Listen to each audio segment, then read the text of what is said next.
حدیث پاک سے بات ثابت ہے کہ اپنے معاملات کو عورت کے سپرد کرنا ناکامی ہی ناکامی ہے.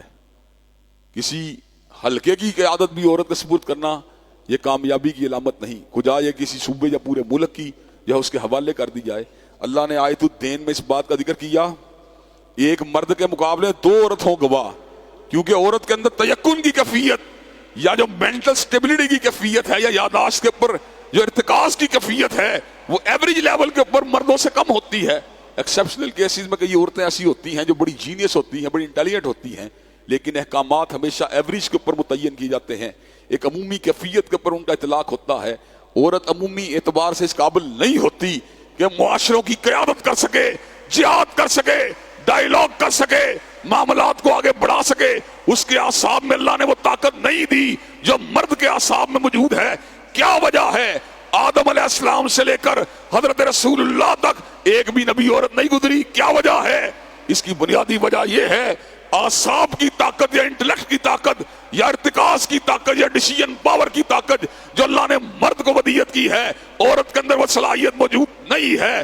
اس کی مینٹل کیمسٹری، اس کے اعصاب، اس کی فزیکل قوت، اس کی ڈیسیژن پاور، اس کا انٹلیکٹ مردوں کے مقابلے کمزور ہوتا ہے. لیکن دکھ کی بات یہ ہے کہ پاکستان مسلم لیگ جو مولویوں کی بہت بڑی تعداد کی پسندیدہ تنظیم ہے، اس نے پنجاب کی وزارت اعلیٰ کے لیے مریم نواز کو وزیر اعلیٰ کے طور پر مقرر کیا ہے، اور کئی نام نہاد مولوی اس وقت اس کی توجیحات پیش کرنے کے اندر مصروف ہیں.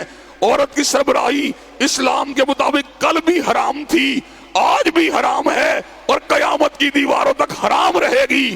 ساری دنیا کے ملا اس کی حمایت کے اندر اپنے فتوے کو صادر کر دیں، انشاءاللہ ہم ڈٹ کے مقابلہ کرتے رہیں گے. انشاءاللہ ہم نے پہلے بھی کہا تھا اور آج بھی کہتے ہیں، تحریک انصاف کا منشور اور مسلم لیگ کا منشور اس ملک کی بقا اور ترقی کی ضمانت نہیں بن سکتا.